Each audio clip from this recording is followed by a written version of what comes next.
Hello and welcome to the Virtual Jewish Thought of the Week. This is Rabbi Dan Lewin speaking to you from Dallas, Texas. The name of this week's Torah portion is Chukat, which is roughly translated as a decree. It's one of those mitzvahs, those commandments that defy logic, which don't make sense. Now, this particular mitzvah is one of the most mysterious commandments in the entire Torah. It's the mitzvah of the Para Aduma, the red heifer, the red cow. Now, what does this entail? There's a concept of what's called ritual impurity or purity. It's a spiritual idea, nothing to do with physical cleanliness. And the ashes of the red cow would take someone from a state of impurity and make them pure. From a state of being what's called tameh to being taher, to be clean or pure. How did this work? Well, the red heifer had to be a perfectly red cow without any blemish. And this is something that happens every few hundred years to even find a cow like this. There's only been 9 in history, it says. But it has to be completely red. Then the ashes, this cow was slaughtered and burned in a certain way, and the ashes were mixed with pure spring water, put in a jar, and when somebody became impure, spiritually impure, the ashes would be sprinkled on them and they would become pure. Now, what's interesting about this mitzvah, I mean, the whole idea of taking the ashes of the red cow and going from impurity to purity, that itself doesn't make sense. But what's even more interesting is that it worked the opposite way.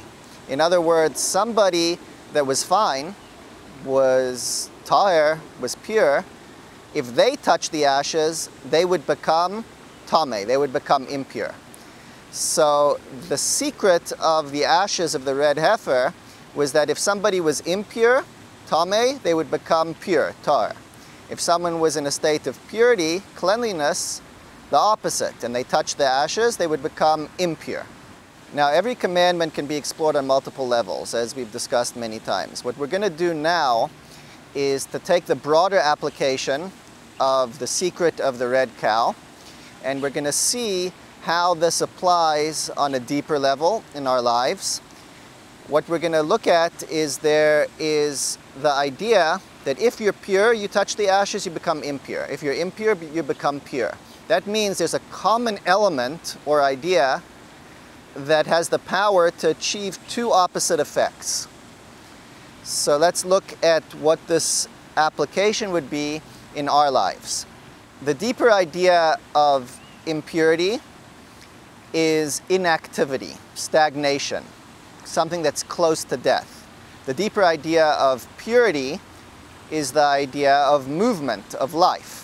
There are times in our lives, or even periods in the day, where we find ourselves in a state of impurity. What does that mean? Many times it stems from a lack of self-confidence, or the task ahead seems too much and we just don't know if we can do it.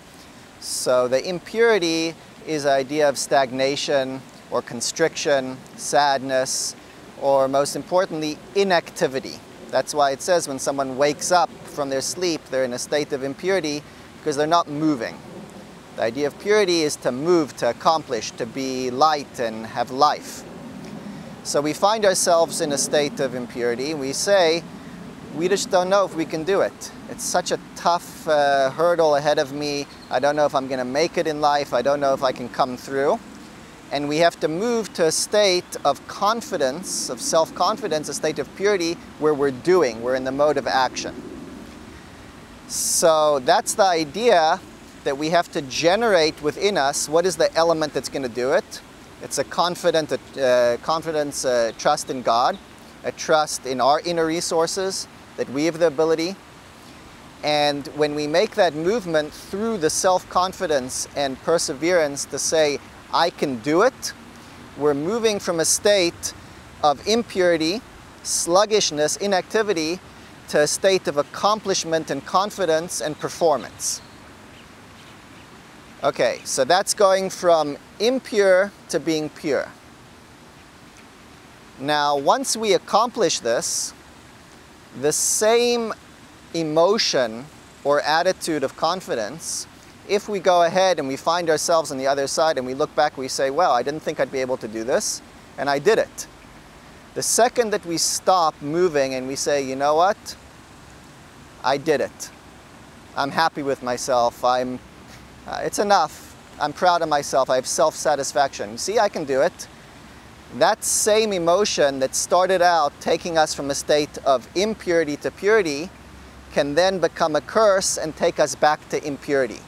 If it can turn bad, that same idea that says, I can do it, which is a good emotion, if it turns into, see, I did it, I'm fine, I made it, I'm in control, and it can lead to arrogance. And that's an example of something similar to the red heifer. The idea of the very same thing that's making you pure can, in the opposite way, make you impure.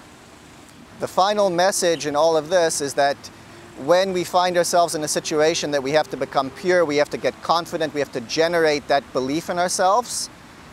When we set out on the task, we have to be very careful that after we succeed, we don't then become too proud or too arrogant. We keep moving because there is always more to do.